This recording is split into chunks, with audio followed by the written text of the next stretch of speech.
আল্লাহ নবী ডাকতে যখন মা বাবার কথা শুনছে রে, রসুলের চোখে পানি। আমার নবী ডাকতে কয় বালকেরা রে আয় আমার বুকে আয়। রহমতের নবী বুকের মধ্যে নিয়া, রহমতের নবী বুকের মধ্যে নিয়া বালক দুটির চুমাদার বলে বালকের রে ও বালকেরা কবি নবী এত এতিম, এত বড় এতিম। যখন আমি মায়ের গর্ভে 6 মাস, বাবা দুনিয়া থেকে বিদায়, যখন আমি বা দুনিয়ার মধ্যে বয়স যখন 6 বছর, মা চির বিদায়। এই দুনিয়ার মধ্যে আমার মতো এতিম কেউ নাই, আমার মতো এতিম আর কেউ নাই। আল্লাহ নবী বালক দুটির বুকের ভিতরে নিয়ে সুমা দিলেন। বালকেরা বলে ইয়া রাসূলুল্লাহ ইয়া হাবিবাল্লাহ, তাহলে তো আপনি বড় এতিম। আমার নবী কয় বালকেরা রে তোমার বাড়ি কোথায়? কয় মদিনায়। তোমার আব্বা মা কি জীবিত আছে? কয় হুজুর না, আমার বাবা দুনিয়া থেকে বিদায় হয়ে গেছে। আমার আব্বা জানে মুসলমান শুনে নাও, গভীর মনোযোগ। এই দুনিয়ার মধ্যে আমার বাবা নাই, মা জীবিত আছে গো। ও মায়ের নবী, আপনি কেন মক্কা থেকে মদিনায় আসলেন? রাসূল আমি মক্কা থেকে মদিনায় আসলাম কালেমার দাওয়াত নিয়ে। কয় হুজুর সেটা আবার কি? বলে সেটা হলো লা ইলাহা ইল্লাল্লাহ সাল্লাল্লাহু আলাইহি ওয়াসাল্লাম। মদিনা যাইতে পারলাম না, মদিনা দেখতে পারলাম না, বলেন মদিনা। আয় হায় জোরে মদিনা। আমি অসহায় তাই এত দূরে রই, আমি অসহায় তাই এত দূরে রই, দূর থেকে সালাম জানাই বলো নাই মদিনা যাইতে পারলাম না, মদিনা। একটু মহব্বতে চিল্লায় চিল্লায় বলেন মদিনা যাইতে পারলাম না, মদিনা। মদিনার নাম কত মধু,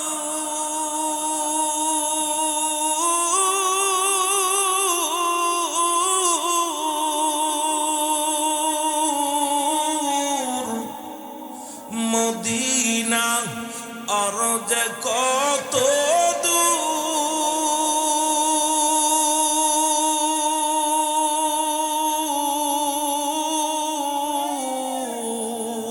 ওই মদিনার পথের দুলি, বলো ওই মদিনার পথের দুলি মাকুতে পারলাম না, মদিনা।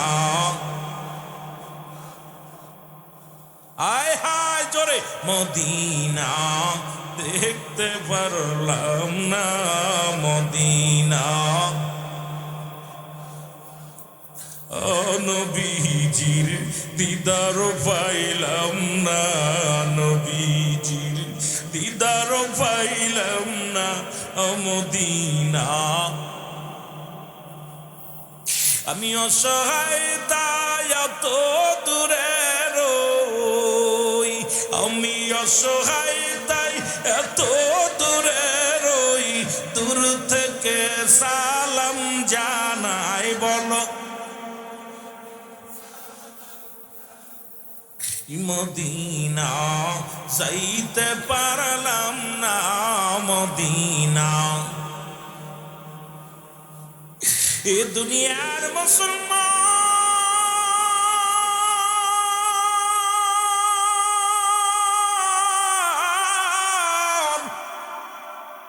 যে কথাগুলো বলি যে একটু তেলের কান্ডা লাগে শোনা গো। নবীজি বালক দুটি বলে হুজুর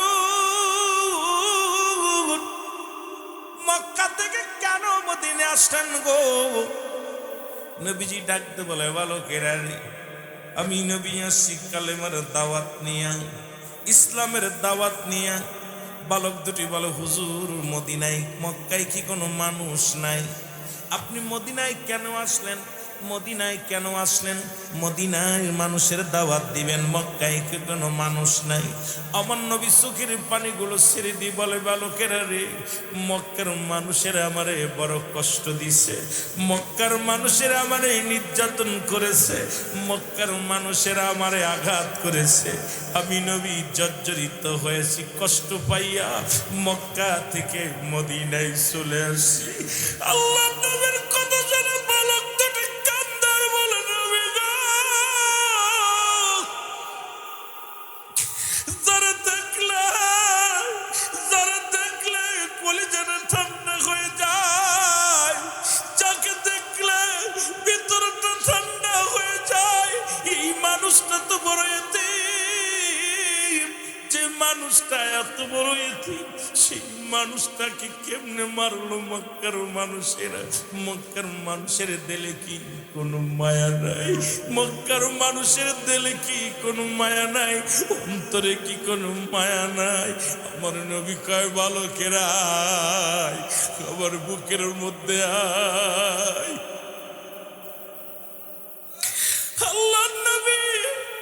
আল্লাহ নবীও কান্দে, বালক দুটো কান্দে।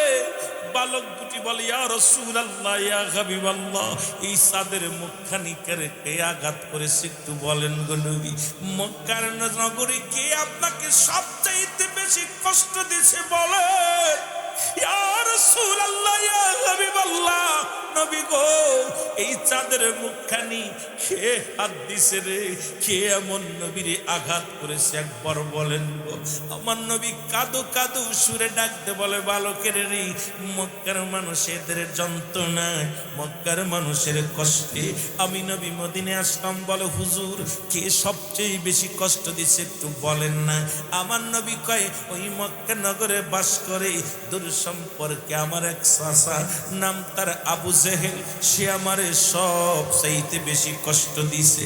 8 বছরের বালক দুটি, 10 বছরের বালক দুটি হাতে হাত রাখিয়া ডাকতে বলে, ইয়া রাসূলুল্লাহ, ইয়া হাবিবাল্লাহ, নবী গো, যদি কোনোদিন মদিনায় যেতে, মক্কায় যেতে পারি, আর যদি কোনোদিন আবু জাহলকে দেখতে পারি, আমরা দুই ভাই তাকে হত্যা করব। জোরে জোরে চিল্লায় বলা যাবে না মারহাবা? আরো জোরে জোরে চিল্লায় বলা যাবে না মারহাবা? ওরে নবীর প্রেমে জীবন গড়ো তোমরা, নবীর প্রেমে নসিব করো মদিনা, বলো নবীর প্রেমে জীবন গড়ো তোমরা, নবীর প্রেমে নসিব করো মদিনা। নবীজি খেনা দেখাইয়া কবরে ডাক দিও না, বলো নবীজি কেনা দে। আওয়াজ দেওয়াজ দে জোরে বলেন, নবীর প্রেমে জীবন গড়ো আশিক, নবীর প্রেমে জীবন মদিনা। নবীজিকে না দেখাইয়া কবরে ডাক দিও না, বলো নবীজিকে না দেখ। আমরা হইলাম আওয়াল নগরী, আশিকেরি দল, নবীজি আপনার প্রেমে পাগল। একবার দেখা দেন নবী গো, একবার দেখা দেন। ওলি আল্লাহর কদমেতে, ওলি আল্লাহর কদমেতে পাগল হইলাম আশিকের দল, নবীজিকে না দেখ। আরো জোরে জোরে বলেন, নবীজিকে না দেয়। ওরে নবীর প্রেমে জীবন গড়ো আশিক, নবীর প্রেমে নসিব করো মদিনা। নবীজিকে না দেয়, আসবে যেদিন কবরের দিন, নবী আমায় ভুলো না, তুমি বিনা ওই না দিনে কেউ তো বন্ধু হবে না। আসবে যেদিন কবরের দিন, রসুল আমায় ভুইলেন না, কঠিন দিনে নূর নবীজি আপনি বিনা কেউ আপন হইবে না। তাই আশেকের মনের মিনতি, আশেকের মনের মিনতি দূরে ফেলে দিও না। আশেকের মনের মিনতি দূরে ফেলে দিও না। নসিব করো মদিনা, নবীজিকে না দেখাইয়া কবরে ডাক দিও না। আল্লাহ নবীজিকে না দেয়। এ আমার ভাইরা আমার, প্রতিজ্ঞা করলেন দুই ভাই নবীর দুশ্মনদের শেষ করব। রাসূলুল্লাহ মদিনার অলি গলিতে দাওয়াত দেওয়া শুরু করলো। মদিনা বাল বৃদ্ধ যুবক যুবতী সব কালেমার মালা পড়ে পড়ে মুসলমান হওয়া শুরু করলো। এই খবর মদিনা থেকে মক্কায় চলে গেল। আবু জেহেল তার দলবল নিয়ে এমন ভাবে আঘাত করা শুরু করলো। মুসলমানদের নয় মুসলমান শুনে নাও, যখনই কোন নতুন মুসলমান পায় তাদের উপরে আক্রমণ, তাদের উপরে নির্যাতন, তাদের উপরে তাদের বাড়ি ঘর পুড়িয়ে দেওয়া শুরু করলো, তাদের মালামাল হরণ করা শুরু করলো। প্রতিনিয়ত মুসলমানদের রক্ত দিয়া গোসল করা শুরু করলো কাফের বেঈমানেরা। রাসূলের কাছে খবর আসে, হুজুর আজকে অমুক গ্রামে অমুক মুসলমানকে হত্যা করা হয়েছে, হুজুর অমুকের বাড়ি লুট করা হয়েছে, হুজুর অমুক মুসলমানের বাড়ি পুড়িয়ে দেওয়া হয়েছে। আমার নবী কান্দে রে, চোখের পানি ছেড়ে ছেড়ে কান্দে আর বলে, আল্লাহ আমি কি অপরাধ করলাম? আল্লাহ এই দুনিয়ার মধ্যে আপনি আমারে পাঠাইলেন দিনের দাওয়াত দেওয়ার জন্য। আমি নবী মক্কায় থাকতে পারি নাই এই কালেমা দাওয়াত দেওয়ার জন্য। মদিনায় আসলাম, মদিনার মুসলমানদেরকে কাফেরেরা নির্যাতন করে কষ্ট দেয়। ও আমার আল্লাহ, আমার উম্মতের যদি এইভাবে শেষ করে দেয়, এইভাবে যদি শেষ করে দেয়, মানুষ ইসলাম ধর্মের মধ্যে আসবে না, কালেমার মালা পড়বে না। রাসূলুল্লাহ চোখের পানি ছেড়ে ছেড়ে কাঁদতে লাগলো। এই কান্না আমার রব্বে কারীম সইতে পারে নাই। রব্বুল আলামিন ডাকতে বলে, জিবরিল তাড়াতাড়ি যাও, আমার হাবিবকে যে বলো আমার হাবিব যেন আর বসে না থাকে, আমার হাবিব যেন এই মুহূর্তে বাতিলের সঙ্গে জিহাদ ঘোষণা করে। কারণ আর সময় নয়, মুসলমানেরা যেন রাস্তায় নেমে যায়, মুসলমানেরা যেন ময়দানে নেমে যায়, বাতিলের সঙ্গে যুদ্ধের ঘোষণা করে দেয়। জোরে জোরে চিল্লায় বলা যাবে না মারহাবা। রাসূলুল্লাহর কাছে যখন জিবরিল আমিন এসে বললেন, ওই মাসটা ছিল মাহে রমাদান মাস। কি মাস?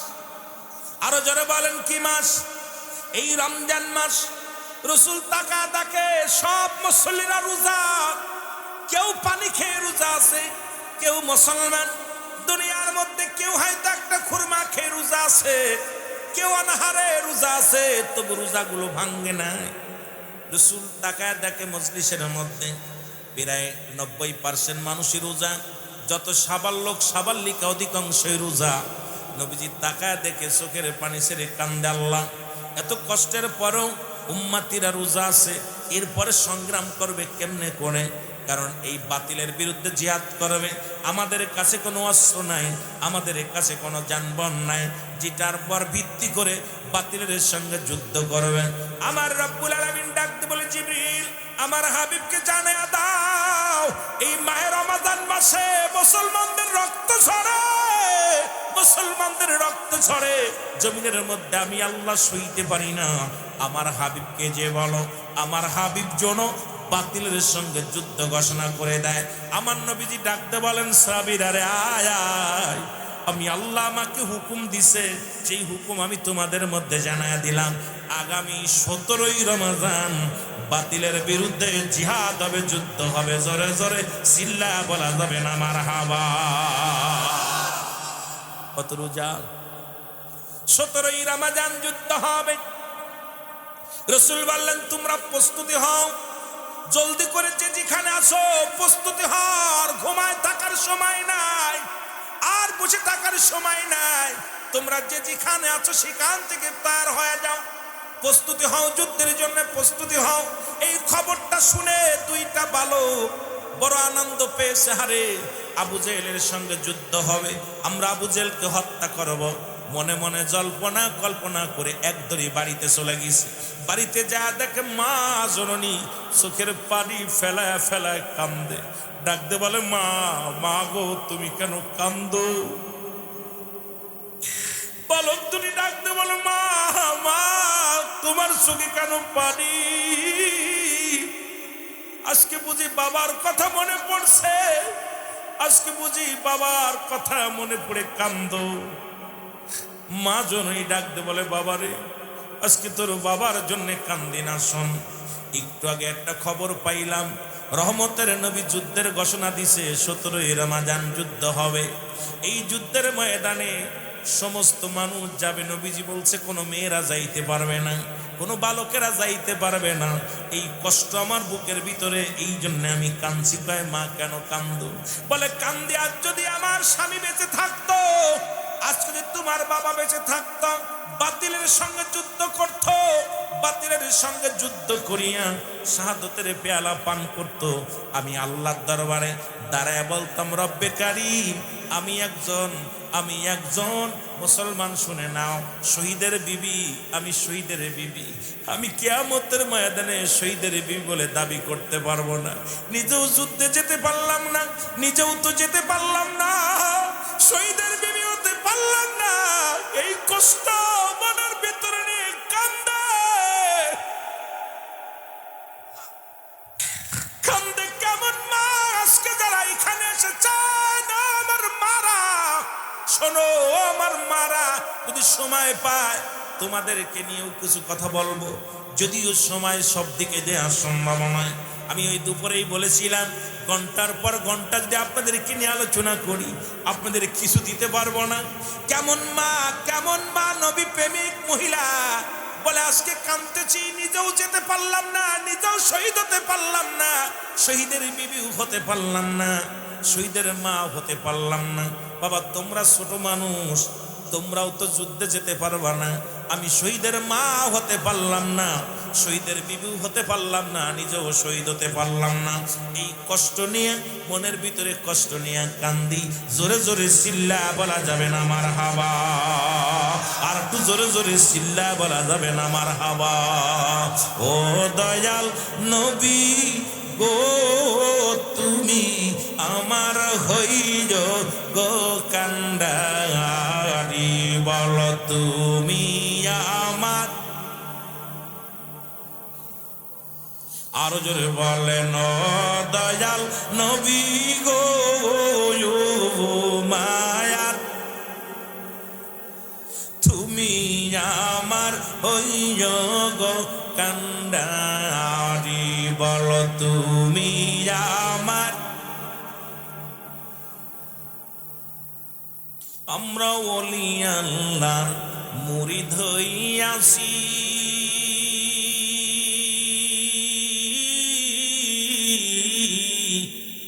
নবীর প্রেমের দুরূদ সালাম আমার আগ করেছি। ওই আমরা ওলি আল্লাহ মুরিদ হইয়াছি, নবীর প্রেমের দুরূদ সালাম আমরা করেছি।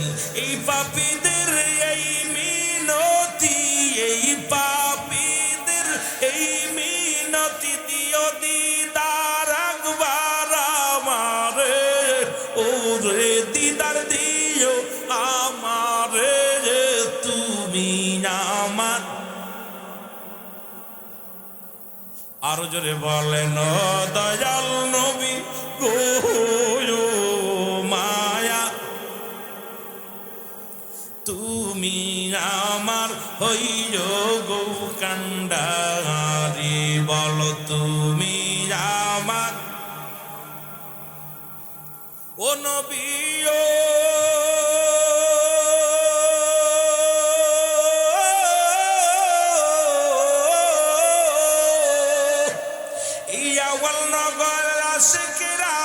হইয়া প্রেমেতে দিওয়ানা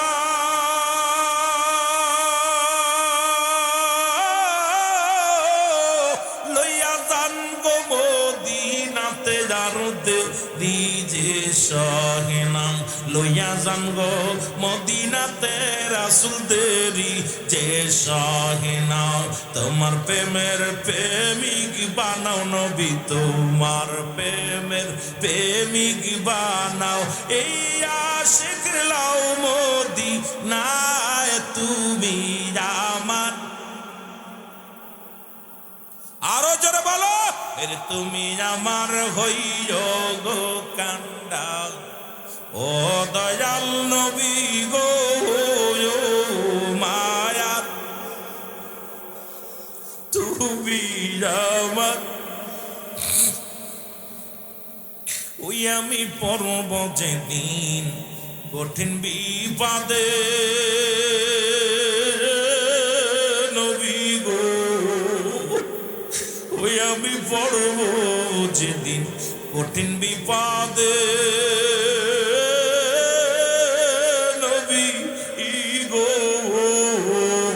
আপনি বিনে দরদি নাই কঠিন হাসরে আপনি বিনে দরদি নাই কঠিন মিজানে তাই তো আমি আপনার প্রেমে তাই তো আমি ওগো হইয়াছি যে ভিখারি হায় হায় হইয়া তুমি আমার হইও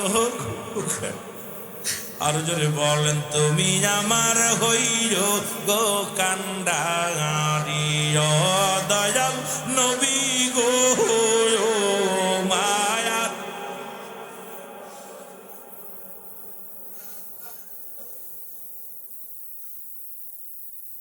এ দুনিয়ার মুসলমান বালক দুটি ডাকতে বলে জনম দক্ষিণী মা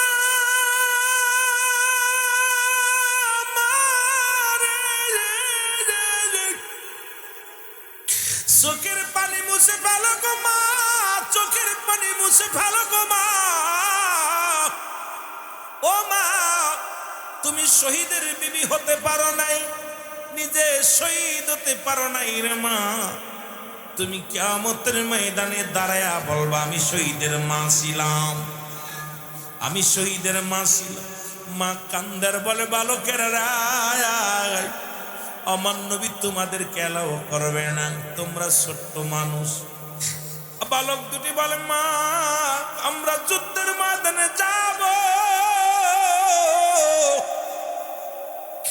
মা বলে বালকেরা রে তোরা ছোট্ট মানুষ তোদেরকে নবীজি নিবে না বালক দুটি বলে মা আমরা ছোট আমার আল্লাহ তো আর ছোট না আমরা যাব যুদ্ধের ময়দানে মা হাসি মুখে দুইটি ভাইকে দুটি মুখের মধ্যে চুমা দিলেন চুমা দিয়ে বলে আয় রে আমার কলিজার টুকরা আমি মা তোরে বিদায় দিয়ে দিলাম তোমরা দুই ভাই যাও যুদ্ধের ময়দানে শাহাদাতের পেয়ালা পান করো আমি কিয়ামতের ময়দানে দাঁড়ায়া বলবো আল্লাহর দরবারে আমি শহীদের মা ছিলাম শহীদের মা ছিলাম জোরে জোরে চিল্লায়া বলা যাবে না মারহাবা কেমন মা চিন্তা করছেন দুটি ভাইকে ডাক দে বলা বালক দুইটা কেমন রাসূলের প্রেমে জীবন দিতে যাচ্ছে মা বলতেছে বাবা তোদের বিদায় দিলাম যা রাসূলুল্লাহ ডাক দিলেন যুদ্ধের ময়দানে কে কে আছো মদিনার মুসলমানেরা রে আয় আয় বাতিলেরা হাজার সৈন্য নিয়ে মক্কা থেকে মদিনার দিকে রওনা দিলেন আমার রাসূল বলে আয় আয় আর দেরি করিস না নবীজি ডাক দেওয়ার সঙ্গে সঙ্গে মদিনার আবাল বৃদ্ধ কানা খুড়া ল্যাংড়া লোলা সবগুলো রাস্তায় হাজির হয়ে গেলেন রাসূলুল্লাহ ডাক দেওয়ার পর কানাডা খুড়াডা ল্যাংড়া লোলা সবাই রাস্তার মধ্যে হাজির হয়ে গেলেন নবীজি চিন্তা করা হারে বালকদের যুদ্ধে নেওয়া যাবে না কানাডারে নেওয়া যাবে না খুড়াডারে নেওয়া যাবে না একদম নিতে হবে। তরতাজা যুবকগুলো যুদ্ধের ময়দানে নেওয়া লাগবে। রসুল বললেন তোমরা শোনো, 1 নম্বরে যারা কানা খোড়া ল্যাংড়া লুলা আসো, 1 নম্বরে সবাই লাইন থেকে বাইর হয়ে যাও। 2 নম্বরে যত বালক বালিকারা আসো, তোমরা বালকেরা সঙ্গে সঙ্গে লাইন থেকে সরে দাঁড়াও। 2টি ভাই ডাকতে বলে ভাইরে কাম সারছে, কারণ মা তো বিদায় দিছে, মা তো অনুমতি দিছে যুদ্ধে যাওয়ার জন্য। এখন রসুল তো বলছে বালকেরা যেতে পারবে না। বড় ভাই ডাকতে বলে ছোট ভাইরে, যে কোনো মূল্যে আমাদের যুদ্ধে যেতে হবে, কারণ দুশ্মনের রাসূলকে হত্যা করতে হবে। আমার রসুলের চোখের পানি যার কারণে পড়েছে রে, আমার রসুলের চোখের পানি আমি সইতে পারি না। সুতরাং ভাইরা, যে কোনো কৌশলে যেতে হবে। জোরে জোরে চিল্লায় বলা যাবে না মারহাবা। একটু জোরে জোরে জিকির করেন সুবহানাল্লাহ। তাড়াতাড়ি ভাই লাইন ঠিক করেন। এই সুবহানাল্লাহ,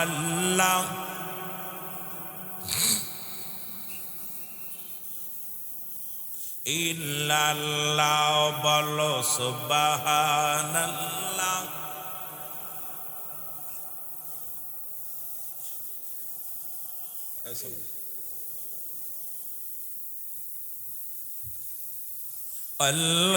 আলহামদুলিল্লাহ, লা ইলাহা, এর নাই কোন মাবুদ আল্লাহ ছাড়া, বলো নাই কোন মাবুদ। লা ইলাহা ইল্লাল্লাহ, বলো লা ইলাহা।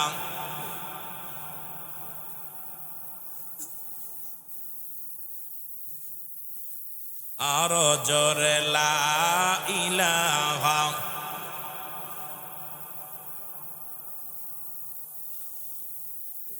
ভাইজান তো সুন্দর দুনিয়া আল্লাহ বানাইছে বান্দার লাগিয়া, বলো যা তো সুন্দর দুনিয়া আল্লাহ বানাইছে বান্দা। আরে দেখলি না নয়ন মেলিয়া, তোরা দেখলি না নয়ন। আরে যেতে হবে বাদন সাড়িয়া, লা ইলাহা।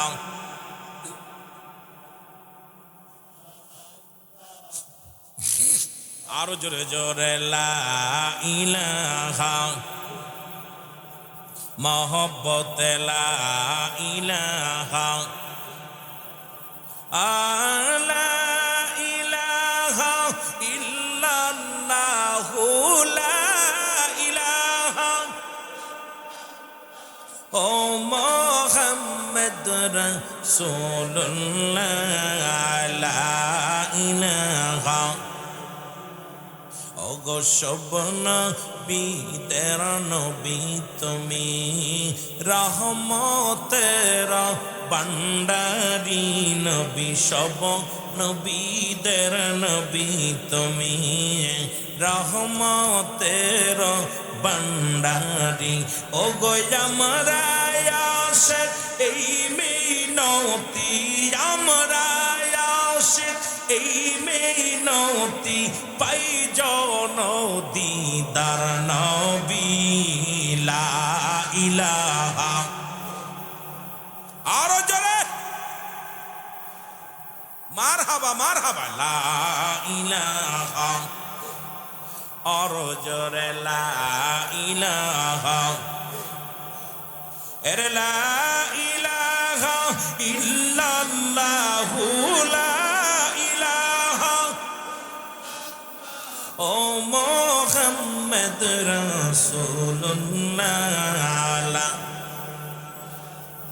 এ দুনিয়ার মুসলমান,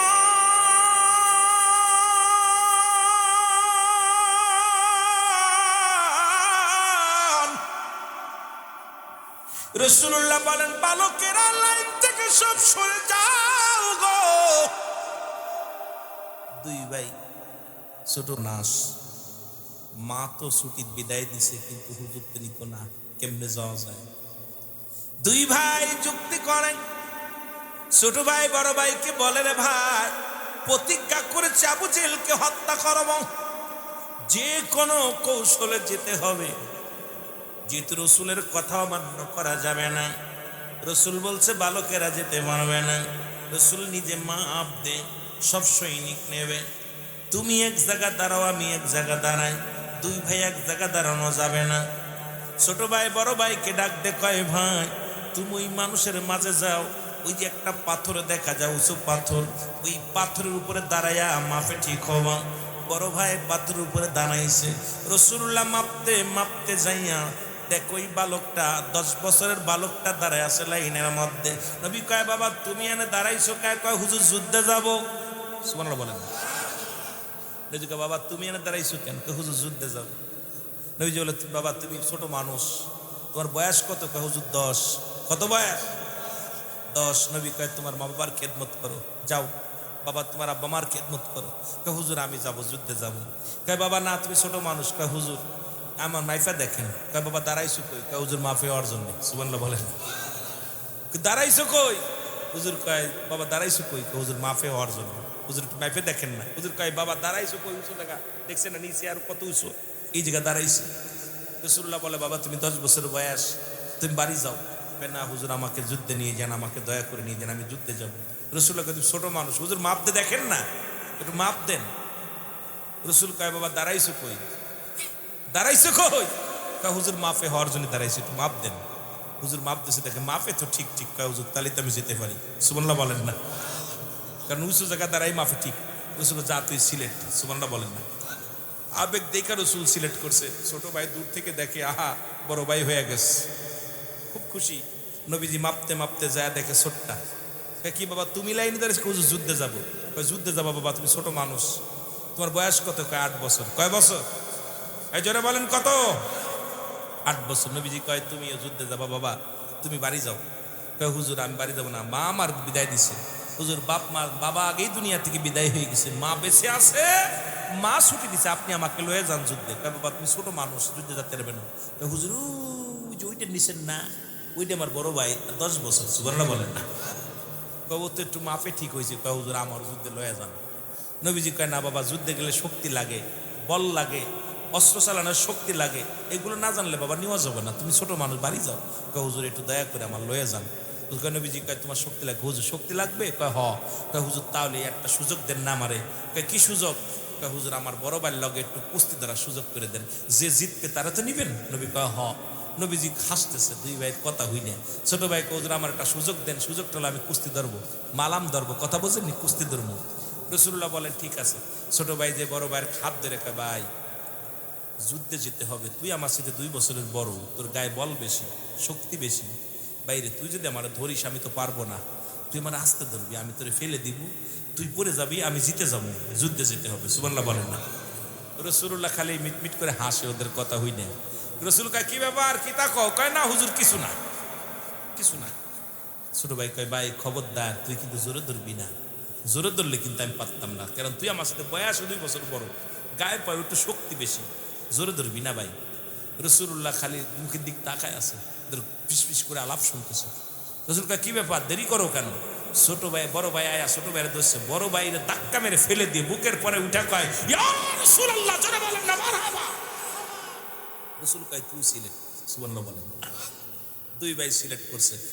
সাহাবী হলো মাত্র 313 জন। যুদ্ধটার নাম কি? বদরের যুদ্ধ। জোরে বলেন না মারহাবা। আরো জোরে, আরো জোরে।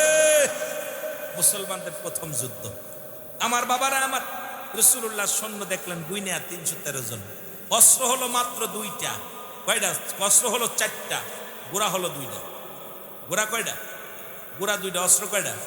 4টা। আর মুসলমানদের কাফেরদের সৈন্য হলো 1000। 1000 অস্ত্র, 1000 তরবারি, 1000 ঘোড়া, এগুলো নিয়ে ছুটছে। আর মুসলমানদের মাত্র 313 জন হলো সৈনিক, আর মাত্র তরবারি হলো 4টা, ঘোড়া হলো মাত্র 2টা। রাসূল কারে ঘোড়া দিব আর কারা অস্ত্র দিব? রাসূলুল্লাহ তারপরে বালক 2টার ভিতরে ছোট ছোট 2টা বালক। রাসূলুল্লাহ যুদ্ধে যাবে, রাসূল কাঁদতেছে, চোখের পানি ছেড়ে, আল্লাহ এই কাফেররা আয়া যদি একবার আক্রমণ করে আমি শেষ। কারের কাছে দিনের দাওয়াত দিব, সব তো শেষ হয়ে যাবে। রহমতের নবী চোখের পানি ছেড়ে ছেড়ে কান্দে, ডাকতে বলে রব্বে কারীম, এ রব্বে কারীম তুমি দয়া করো। রব্বে কারীম, আজকে আমার দেশের কিছু আলেমরা আছে বলে হাত উঠানো যাবে না, ওনাদের কিতাব ফতোয়ায়ে দেওবান মুসলমান প্রথম খণ্ড 33 নম্বর পৃষ্ঠা, মুফতি শফিক আহমেদের লেখা। যারা দেওবান পড়েছেন, যারা কমি অঙ্গনের ছাত্র আছেন, যারা কমি হুজুর আছেন, তারা শুনে নেন। এই কিতাবের মধ্যে উনি লেখলেন 5 ওয়াক্ত নামাজ আদায় করে জিয়ারত করে সর্বহালাতে আল্লাহর দরবারে দুটি হাত উঠায় দোয়া করা উত্তম মুস্তাহাব। জোরে বলেন না সুবহানাল্লাহ। একটা দলিল যদি কোনো মায়ের পুত দিতে পারে হারাম নাজায়েজ, জীবনে কোনোদিন আর ওয়াজ করব না, এই ময়দান থেকে কানে ধরে চলে যাব। কিন্তু রাসূল পাক সাল্লাল্লাহু আলাইহি ওয়াসাল্লাম দুভাবে দোয়া করতেন, একটা হলো সিধা আর একটা হলো উল্টা। কোনো ইমার্জেন্সি কোনো কিছু প্রয়োজন হলে রহমতের নবী উল্টা হাত উঠায়া দিতেন। আর আমার দেশের মৌলবীরা এখন দোয়া করতে চায় না, কারণ এই সমস্ত মৌলবীদের কপাল মন্দ। জোরে জোরে চিল্লায় বলেন ঠিক কিনা? আমার ভাইরা, আমার বন্ধুরা, আমাদের কিতাব নয়, উনাদের কিতাব দেওয়া, উনাদের কবর দেওয়া যাবে। এত পরিমাণ কিতাব আছে, এত পরিমাণ দলিল আছে, যে দলিলগুলো দিলে মোনাজাতের দলিল, জিকিরের দলিল, কিয়ামের দলিল, মিলাদের দলিল, অসংখ্য নবীজির রাসূলের সম্মান দিয়া হাজার হাজার প্রকার দলিল আছে, যেগুলো দিতে গেলে সময় লাগবে। যদি সময় পাস আস্তে আমরা আলোচনায় যাব। আমার ভাইরা, আমার বন্ধুরা, আমার গভীর মনোযোগ। রহমতের নবী চোখের পানি ছেড়ে কান্দে, রব্বুল আলামিন কাফের কৃত যদি আমার মুসলমানেরা শেষ হয়ে যায়, আমি কার কাছে দিনের দাওয়াত দিব, কার কাছে ইসলামের দাওয়াত দিব? আল্লাহ, আল্লাহ গো, মাত্র 313 জন ময়দানে তো টিকবে না।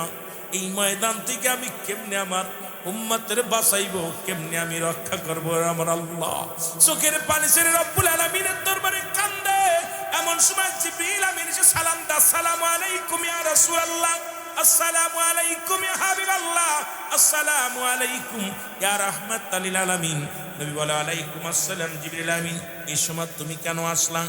কারণ ওই আর বলে হুজুর, ওই দেখেন কাফেরেরা দল বেঁধে রওনা দিয়েছে ঘোড়া নিয়ে, নবীকে এখনই আক্রমণ করবে। আমার নবী কয় জিবরিল রে, আমি বড় আশঙ্কার মধ্যে আছি। আল্লাহ তো হুকুম দিছে, তুমি আমারে খবর দিছো, কিন্তু আমি এই 313 জন নিয়ে কেমনে দাঁড়াইবো বাতিলের সামনে? তরবারির সংখ্যা হলো 4টা, ঘোড়ার সংখ্যা হলো মাত্র 2টা। এটা আমি কেমনে নিয়ে কারে নিয়ে দাঁড়াইবো ময়দানের মধ্যে?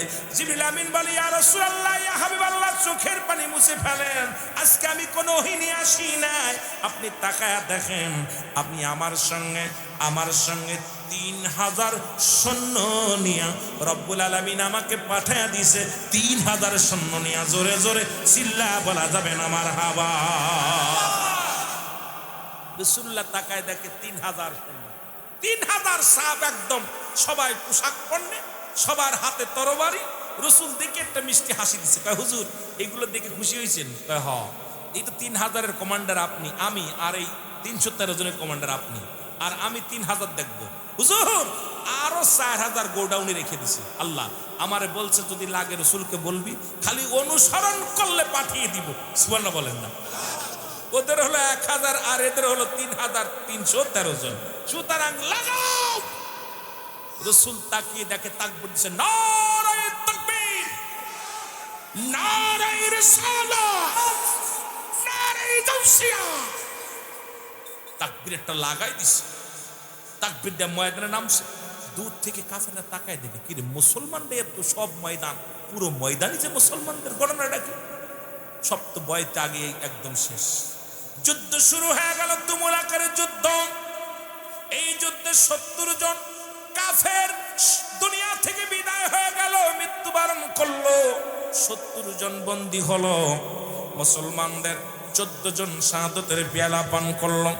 রাসূলের সৈন্য ওই যে 2টা বালক শুধু যুদ্ধের ময়দান দিয়া দৌড়ে আর ডাক দে, বলো ভাই তোমরা আবু জেহেল রে চেননি? তোমরা আবু জেহেলকে একটু দেখায় দাও।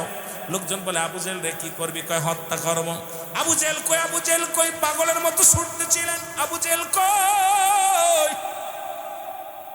এক লোক বলে, বালক তোমরা ছোট্ট মানুষ, কারণ যুদ্ধের ময়দান দিয়া ঘোড়া দৌড়ই, ঘোড়ার পায়ের নিচে পড়ে আছে 8 বছর 10 বছরের বালক, ছোট্ট ছোট্ট দুটি ভাই দৌড়াইতেছে পুরো ময়দান দিয়া। বলে ওই দেখো আবু জেহেল ওই ঘোড়ার পরে বসে আছে।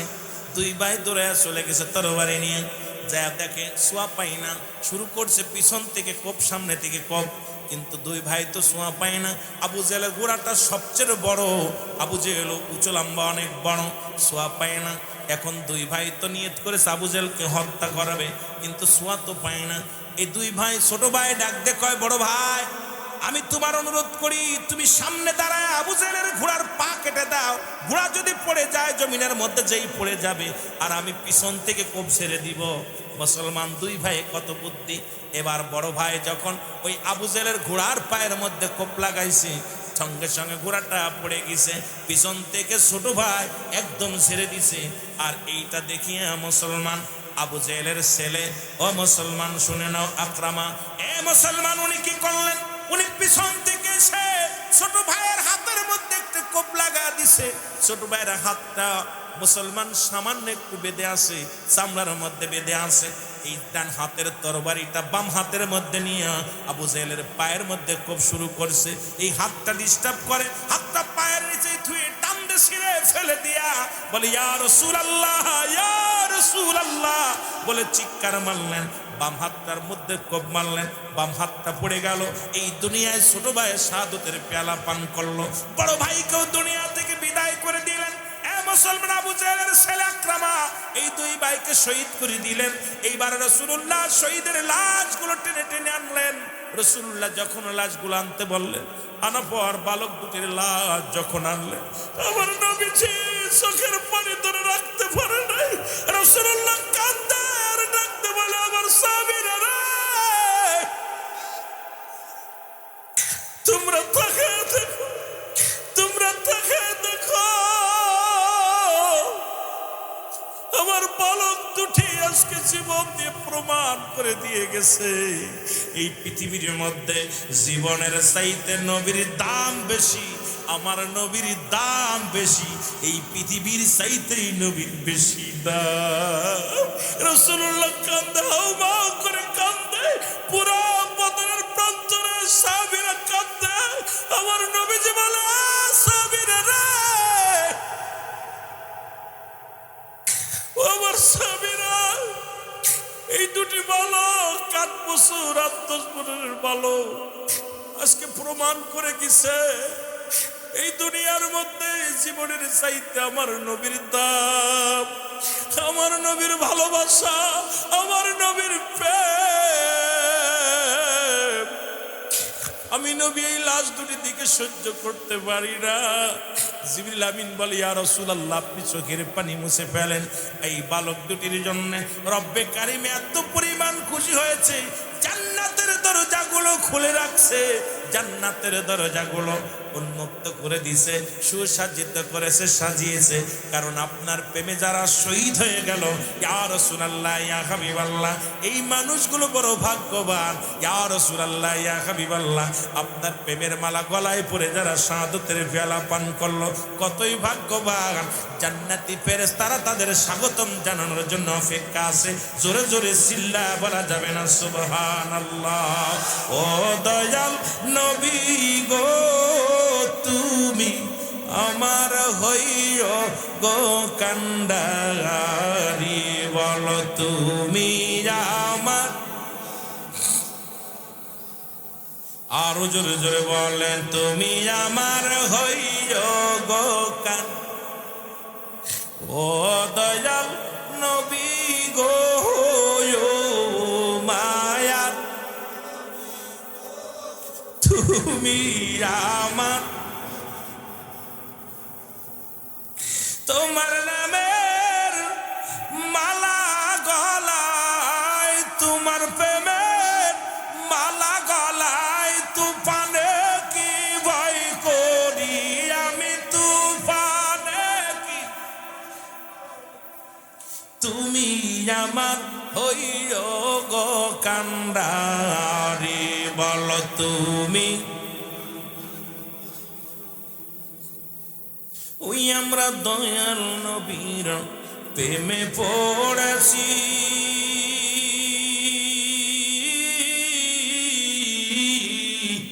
নিন্দুকের কত জ্বালা গায়ে শোয়েছি আমরা নবী নবী পাগল হয়েছি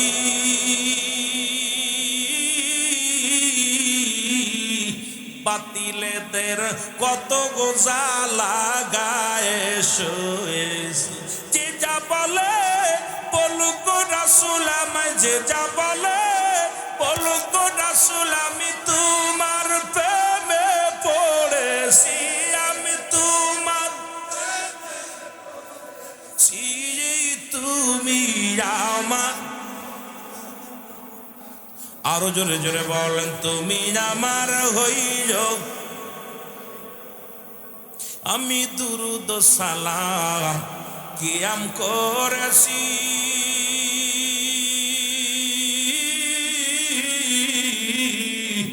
এ দুনিয়ায় কত জ্বালা গায়ে শুয়েছি এ দুনিয়ায় কত নিন্দা গায়ে শুয়েছি ওরে যে যা বলে বলুক রাসূল আমায় যে যা বলে আমি তোমার প্রেমে বাঁচে না রে পরাণ আল্লাহু আল্লাহ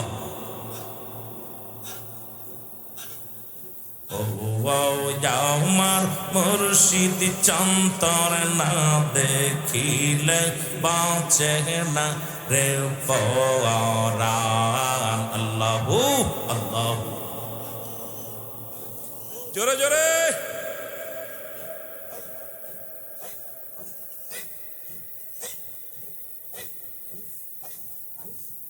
তোমরা আল্লাহর নামে হইয়া যাও কুরবান বিশ্বের মুসলমান মৌলার নামে হইয়া যাও কুরবান আল্লাহ আল্লাহ আল্লাহ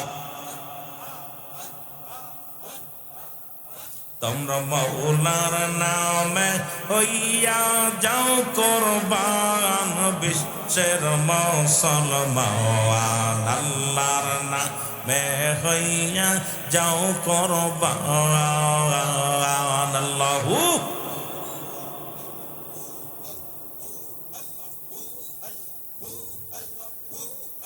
আমার নবীর নামের মালা পড়ো আমার নবীর নামের মালা পড়ো আর জবানেতে আল্লাহ বলো আরে আল্লাহর নামে দিয়ে দাও মোর জান হায় হায় আল্লাহর নামে দিয়া দাও মোর জান বিশ্বের মুসলমান আল্লাহর নামে হইয়া যাও কুরবান আল্লাহ আল্লাহ জোরে জোরে আল্লাহ আল্লাহু আল্লাহ আল্লাহু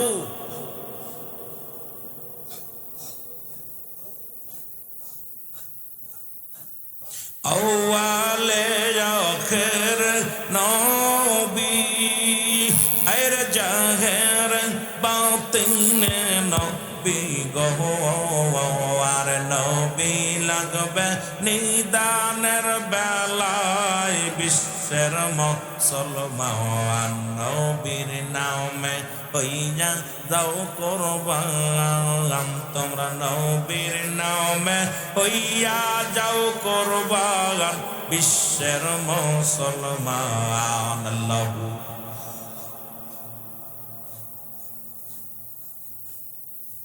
তোমরা নবীর নামে হইয়া যাও কুরবান বিশ্বের মুসলমান নবীর নামে দিয়া দাও মোর জান আল্লাহু আল্লাহু আল্লাহু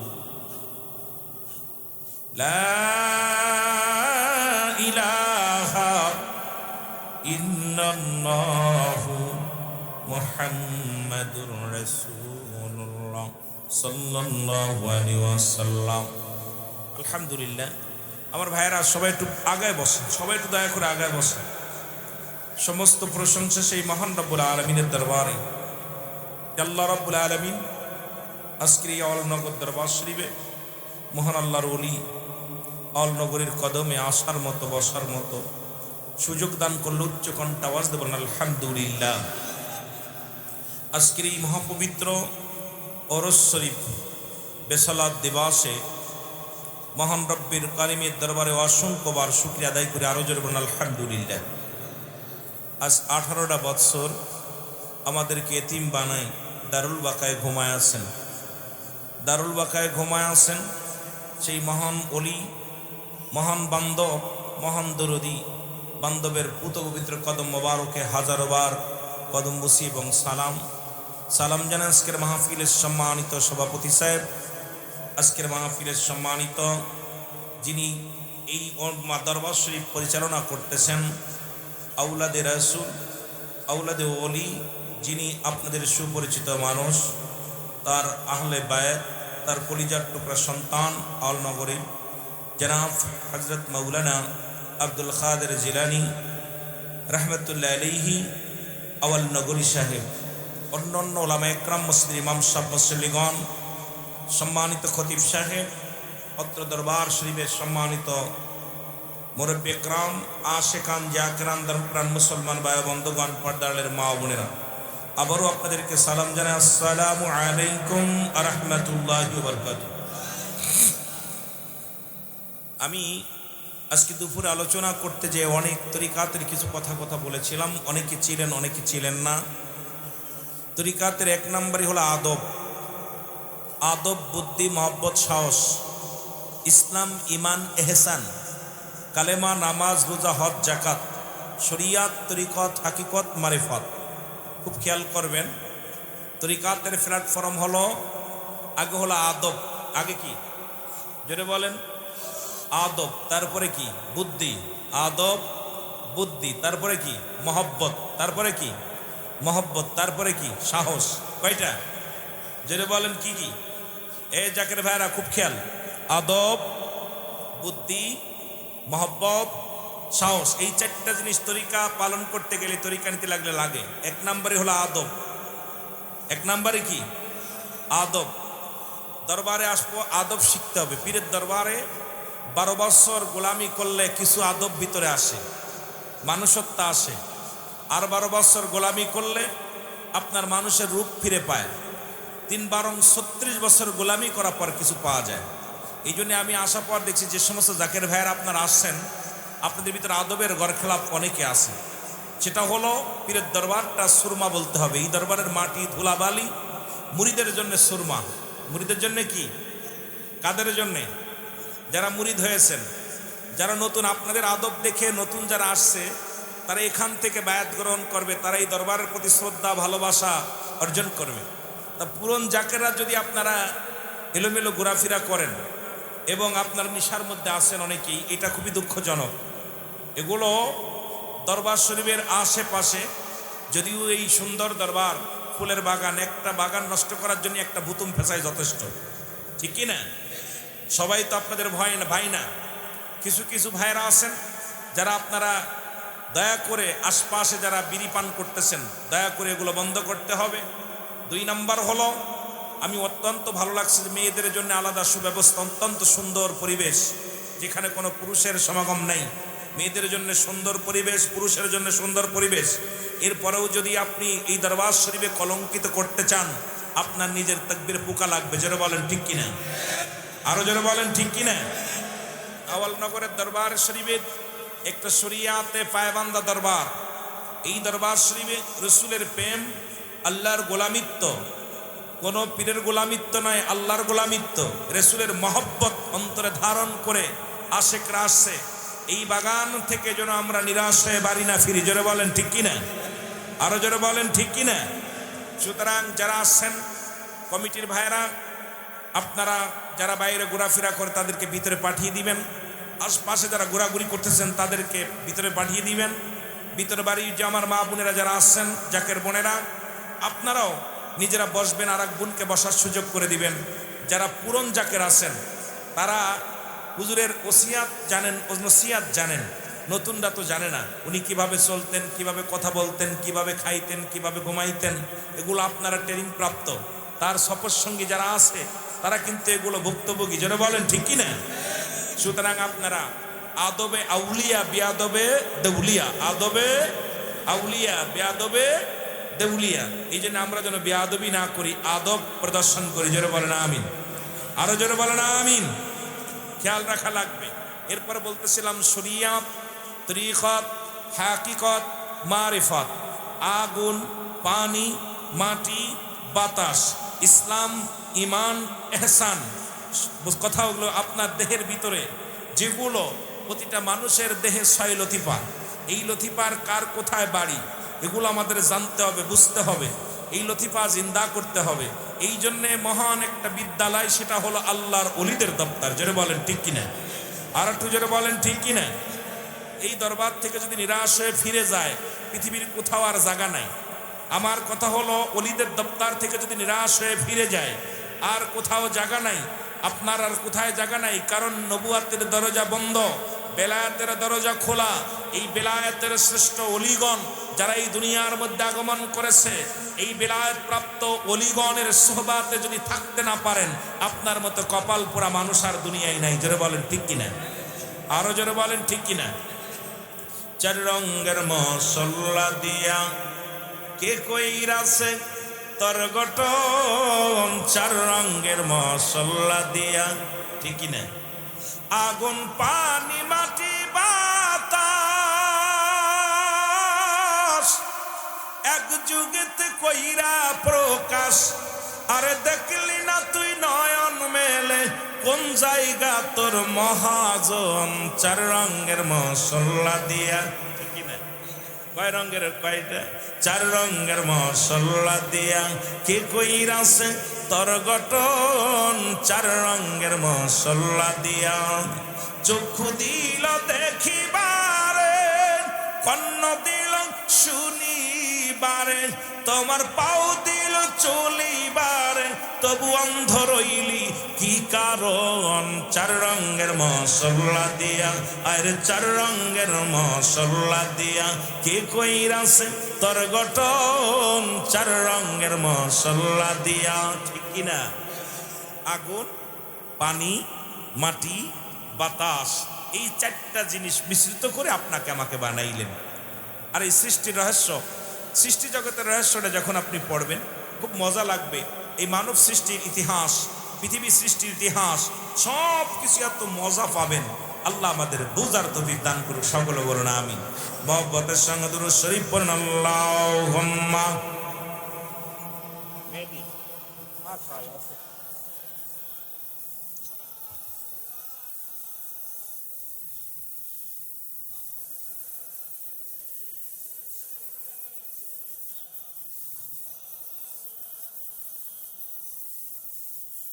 এ দুনিয়ার মুসলমান গভীর মনোযোগ,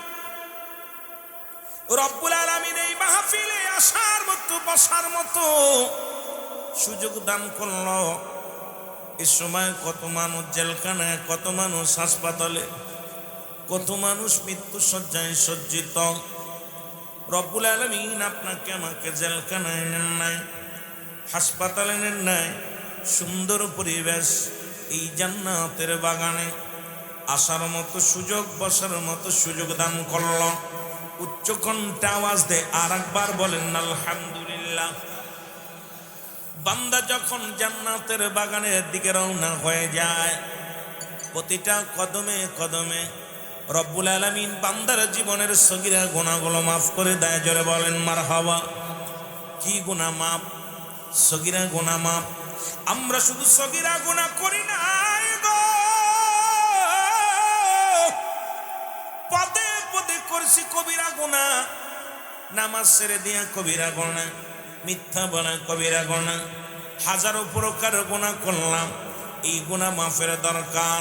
আল্লামা কুতুবী রাহমাতুল্লাহ বয়ান করে, মুসলমান শুনে নাও, এই জান্নাতের বাগানখানা কোনো ব্যক্তি যদি আঁকড়ে ধরে, আঁকড়ে ধরিয়া খাস তওবা করে, তওবা করি আল্লাহ বলে ডাক দেয়।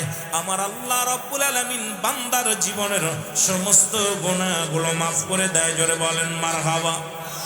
কারণ নবীদের দরজা বন্ধ, তওবার দরজা খোলা। মানুষের মৃত্যু হয় দুইটা টাইমে, একটা হলো রাতের বেলা, একটা হলো দিনের বেলা। দিন শুরু করেছিলাম, মৃত্যুবরণ করি নাই। রাত শুরু করেছি, এখনো মৃত্যুবরণ করি নাই। আগামী দিন আপনার আমার জীবনের সূর্যোদয় হবে, কেউ বলতে পারি না। আগামী দিন আমরা বাঁচব, আগামীকাল সকাল আমরা দেখব, আগামীকাল আমরা সেরি খাবরে মুসলমান, কেউ বলতে পারি না। এই জন্য তওবার দরজা যেহেতু খোলা, আমার সনে সবাই তওবা করেন। আস্তাগফিরুল্লাহ রব্বি মিন কুল্লি যামবি আতুবু ইলাইহি লা হাওলা ওয়ালা কুওয়াতা ইল্লা বিল্লাহিল আলিয়্যিল আযীম। লা ইলাহা ইল্লাল্লাহু মুহাম্মাদুর রাসূলুল্লাহ সাল্লাল্লাহু